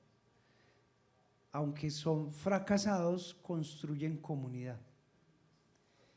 Y aunque saben que van a fracasar, el deseo de juntarse y el deseo de componer y de realizar una obra de teatro les da una forma de la redención. Es misterioso plantearlo así, porque queremos la redención como un acto positivo, pero la redención puede ser el reconocimiento de nuestras desgracias y de nuestros errores. Buenos días, gracias porque yo no conocía a este escritor, entonces muy bueno el acercamiento, pues, y este espacio ha sido muy importante en presentarnos gente, pues, que no conocemos o que al menos yo no conozco. Entonces quiero hacer como dos cositas desde pues, ese punto de vista, pues, de lo que no conozco. Si hay alguna relación entre Bernhard y Cioran, pues, en el asunto del pesimismo, que Cioran pues está tan determinado en eso y que la gente lo considera tan pesimista. Yo pues no lo considero tan pesimista, sino realista, y el pesimismo siempre, lo real siempre está sujeto como al pesimismo cuando se habla de la realidad. Y también otra cosa pues distinta, quisiera también que me aclararan, sobre todo que todo es arte. Por ejemplo, ahora la manifestación de los reggaetoneros, por ejemplo, que uno dice, entonces este señor seguro, con lo que acabé pues como de captar, la relación que es tan importante, la relación entre como los estratos o entre los niveles de cultura, no digamos de estratos, sino niveles de cultura, porque entonces Austria es lo cultural, todo lo que ha construido, pues, y sobre todo cuando ¿qué dicen de los bombardeos que destruyó toda la ciudad, que era tan sofisticada y que todavía es, yo creo que la reconstruyeron? Y lo que el pueblo, digamos pues el pueblo, la gente del común somos, ¿cierto? De cómo las manifestaciones de la gente del común. Entonces es como ¿qué es arte en el sentido de todo lo que hacemos? No sé si me dicen. Bueno, sobre el primer comentario del pesimismo, como les decía al comienzo, hay lectores que leen a Bernhard como como un autor pesimista, pero yo creo que es una lectura, digamos, que no identifica, digamos, realmente cuál es el espíritu de su prosa, ¿no? Y de su propuesta estética, porque yo encuentro que es una prosa finalmente muy vitalista también, ¿sí? Digamos, está siempre, como decía el profe Selnich, dentro de esa aceptación de lo terrible, de la historia, de las circunstancias, de la sociedad, ¿no? De la configuración social. Hay siempre renovadamente la idea de resignificar, ¿no? Y reconfigurar a través del arte, por ejemplo, y la misma, digamos, esa misma potencia discursiva de la obra de Bernhard, digamos, esa vehemencia de su escritura dan cuenta de eso, ¿no? Digamos, de un ímpetu de vida y no, digamos, de una mirada pesimista, digamos, sí, derrotista de la existencia, ¿no? Digamos, dentro de esa, digamos, dentro de ese mirar las cosas como son, también un impulso de construir a partir de ahí, o construir otra cosa, ¿sí? O ir en otra dirección. Entonces, bueno, para mí no es ni mucho menos una literatura pesimista, como les digo, me parece que antes es muy vivificante, como que termina uno después de leerlo muy, sí, digamos, entusiasta. A pesar pues de que haya una cantidad de personajes, ¿no? Sí, malogrados o de circunstancias, digamos, a veces oscuras. Y bueno, lo que presentas pues, o lo que cuestionas en relación al arte, bueno, ahí pensaría yo como en la forma de leer hoy en día a Bernhard. Bernhard se refiere, digamos, a un arte de alguna manera muy canónico, cuando se refiere, digamos, a escritores, a músicos, a pensadores. Pero lo que yo identifico, pues, o lo que me parece importante de leer, digamos, o la forma de leer hoy en día a Bernhard es mirar cómo, o pensar, ¿sí? Cómo ese acercamiento al arte se puede entender hoy, ¿sí? No solamente como, digamos, la relación con las grandes obras o los grandes maestros, sino el arte como algo cotidiano también en la vida, como una forma de ver el mundo, como una forma de existir en el mundo. Ahora, por ejemplo, Selnich mencionaba el personaje del sótano, ¿sí? El Potlaja, que decía, es un músico frustrado, él es un comerciante, trabaja ahí en su tienda de víveres, vende cosas, pero una parte muy importante de su vida es ponerse la corbata e ir a los conciertos de música, ¿sí? Entonces, no tiene que ser un maestro de música para que su vida esté llena de arte o esté, digamos, atravesada por la musicalidad o por ese poder, digamos, transformador que tiene el arte en su vida. Entonces, creo que lo que podría hacerse es como leer eso hoy en día desde las diferentes formas en que es posible acercarse al arte y los diferentes tipos de arte que existen, y lo que eso, digamos, puede ayudar, digamos, en la resignificación o reconfiguración de las vidas humanas, sin entrar en el tema del reggaetón. Pero me parece importante la primera parte de lo que señalabas, porque quizás convendría hacer el ejercicio de poder distinguir esas dos escrituras, la de Cioran y la de Bernhard. Para mí son escritores muy importantes, pero justamente no son de la misma tradición. Cioran es una escritura del pesimismo, pero es aséptica, es neutral, es plana. Y la escritura de Bernhard es una escritura asintomática. Y entonces lo que vivimos allí es el padecimiento mismo de la escritura. Su forma de escribir nos involucra en la experiencia del dolor. No es tanto el señalamiento de qué es el dolor o soy víctima de, sino su manera de escribir, su estilo, su lenguaje, son ciertamente formas de padecer esa circunstancia. Y yo creo que en el caso de Bernhard, entonces nos vemos casi que vinculadas directamente a la emoción, ¿cierto? En Cioran tenemos la invitación a la idea, pero aquí tenemos un padecimiento de la emoción, de la circunstancia. También en el sentido por el que tú ibas, porque le comentaba yo a Natalia, al leer este sótano recordé muchísimo el lenguaje de los barrios, de las clases populares, de la jerga de los obreros. Es que así hablan los obreros, es que así se expresan los obreros.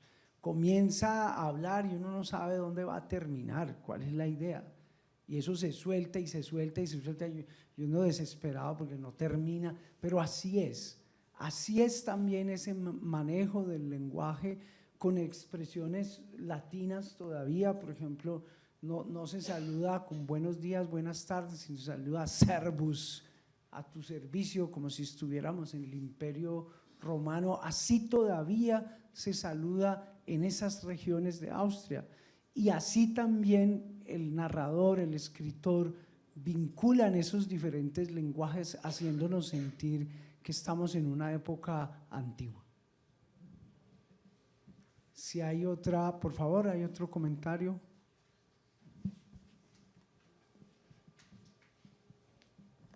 Aló, profes, muchas gracias. Profe Natalia, al principio dijiste que había como una cronología en estas autobiografías, entonces estaba el origen, el sótano y luego mencionaste otras.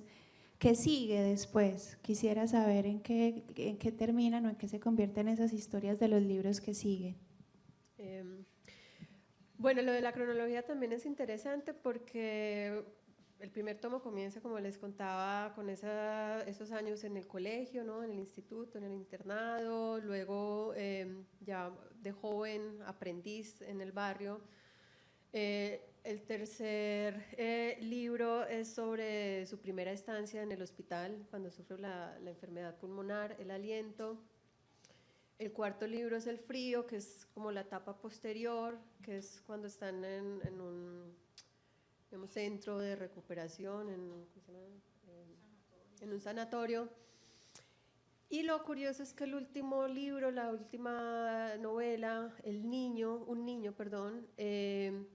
se retrotrae a los primeros años de infancia, ¿sí? Entonces, digamos, como en esa primera cronología que comienza, ¿sí? Niño, adolescente, joven, termina volviendo como a la primera infancia, ¿sí? Antes de estar antes de ingresar al colegio, que son esos años que pasa sobre todo mucho con sus abuelos, en el campo,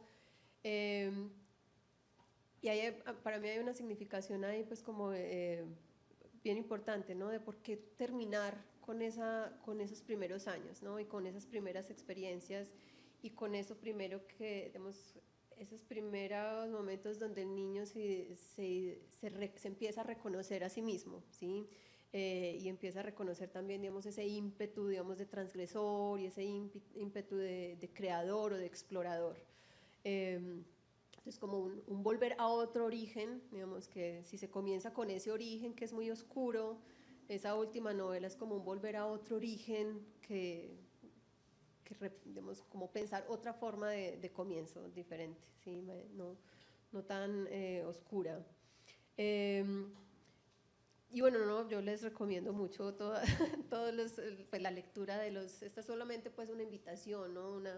Un par de cositas que hay, que se encuentran ahí en la obra de Bernhard en general y pues en estos relatos autobiográficos, pero bueno, la invitación es a que lo lean y se maravillen. Una última, por favor, para poder cerrar. Yo lo que interpreto, ¿cierto? Es primera vez que asisto a esta charla de lecturas acá y no he leído el autor, apenas lo vengo a conocer a través de ustedes, pero lo que logré sentir es como una insatisfacción que lo lleva a la búsqueda de socializar y de comunicarse. Y a pesar de que la encuentra, vuelve a sentir esa necesidad de refugiarse en el sótano para crear, pero crea y a pesar de esto sigue sintiendo la insatisfacción y esto lo lleva como a querer más, no se siente completo con todo lo que ha encontrado, es como una insatisfacción constante, es lo que yo sentí, quizás esté errada. No, hay algo de eso digamos, en la obra, es pues la idea de que la vida nunca está concluida, o sea, la única forma de concluir la vida es la muerte, entonces mientras estemos vivos es todo un proceso inconcluso, es un proceso que siempre se renueva, entonces el proceso de conocerse a sí mismo, de conocer a otros, de crear, es un trabajo inacabado y uno podría decir un trabajo destinado al fracaso, ¿no? Porque no hay un punto, digamos, culmen de autoconocimiento, de conocimiento del otro, de creación de la obra maestra de arte.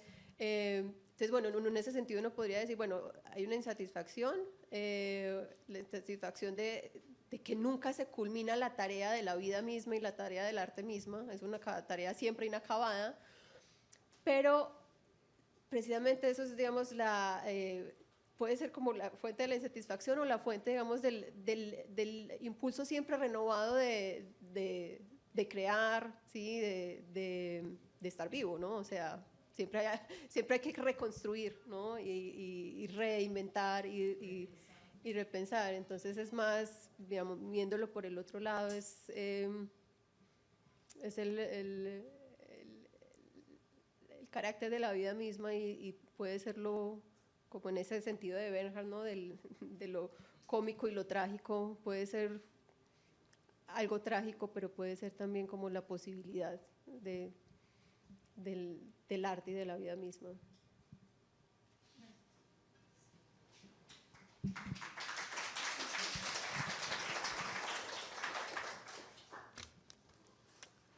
Les voy a agradecer hoy a los invitados de una forma distinta como lo he hecho las veces anteriores. Qué delicia escucharlos. Pues es decir, uno quisiera seguir escuchándolos y qué forma tan pedagógica, diría yo, pero también tan cálida. Un maestro tiene que ser cálido, ¿sí? De transmitir el conocimiento tan grande que los dos, el profesor Selnis y la profesora Natalia, tienen del autor que hoy nos compartieron, porque además lo han leído en alemán, ya ustedes se dieron cuenta lo bien que pronunciaban ciertas palabras, ciertos términos, títulos, pues que es pues una delicia y una envidia escucharlos. Me alegra muchísimo que haya gente nueva, ver rostros nuevos acá, el estudiante que viene a oír a su profe en otro contexto, en una actividad extracurricular, digámoslo así. Entonces, pues, creo que las gracias son con la delicia que expreso de tenerlos hoy acá. Tuve un olvido que lo quiero refrendar en este momento en la presentación del profesor Selnis, y es que se me olvidó que a fines del año pasado la editorial Universidad de Antioquia le publicó un hermoso libro de cuentos que se los recomiendo, que se titula Sakura y otros cuentos, imperdible. Entonces, como este es el lugar del encuentro con los libros, los autores, en fin, entonces creo que va bien anunciar también esa obra del profesor Selnis. También agradezco a la Vicerrectoría de Docencia del Sistema de Bibliotecas y a la universidad que nos apoyan, que nos siguen apoyando en este tiempo de precariedad, de precariedad económica de la universidad. Agradezco a UDA Arroba, siempre tan diligentes con todo el manejo técnico y de equipos para que siempre nos acompañan en la cátedra. Y un agradecimiento enorme a Jennifer Villegas y a Aura Patricia Zambrano. Ahora no conocí a Aura Patricia porque hoy vino acompañada. Las otras decía, ¿pero quién es? Y viene con una grata compañía a hacernos la interpretación de interlingüística, ese servicio que nos presta el CETI, que es el centro encargado de la interacción mediante el lenguaje de señas colombianas del español, y que está el servicio que tenemos bien porque tengamos estudiantes o asistentes sordoseñantes, o porque quienes ven la cátedra en YouTube pueden también, con esta condición, pues pueden acceder muy bien a la información de la cátedra. El agradecimiento, por supuesto, a todos ustedes. Nos alegra que haya gente nueva, que nos traigan gente nueva a la cátedra. Están invitados para el 28 de marzo, la misma fecha de hoy, fecha cuando tendremos la presentación de la cátedra titulada, vamos a hablar de una autora colombiana, Laura Restrepo, y las múltiples lecturas del mito de la mujer sabia. Las invitadas para este día son una médica de la Facultad de Medicina, Diana Patricia Díaz Hernández, la profesora Diana Patricia, en conversación con Daniela Jiménez González. Los esperamos este día. Organizamos la cátedra sobre una autora expuesta por mujeres, porque saben que marzo es el mes en el que celebramos el mes de la mujer. Entonces, por eso vamos a conmemorar este mes con invitadas conocedoras de la obra de Laura Restrepo y sobre la obra de una mujer que sé que muchos la conocemos. Entonces vamos haciendo el contraste entre autores conocidos, desconocidos y bueno, nacionales e internacionales, como lo vamos a tener este semestre. Muchas gracias de nuevo por esa bella presentación y los esperamos.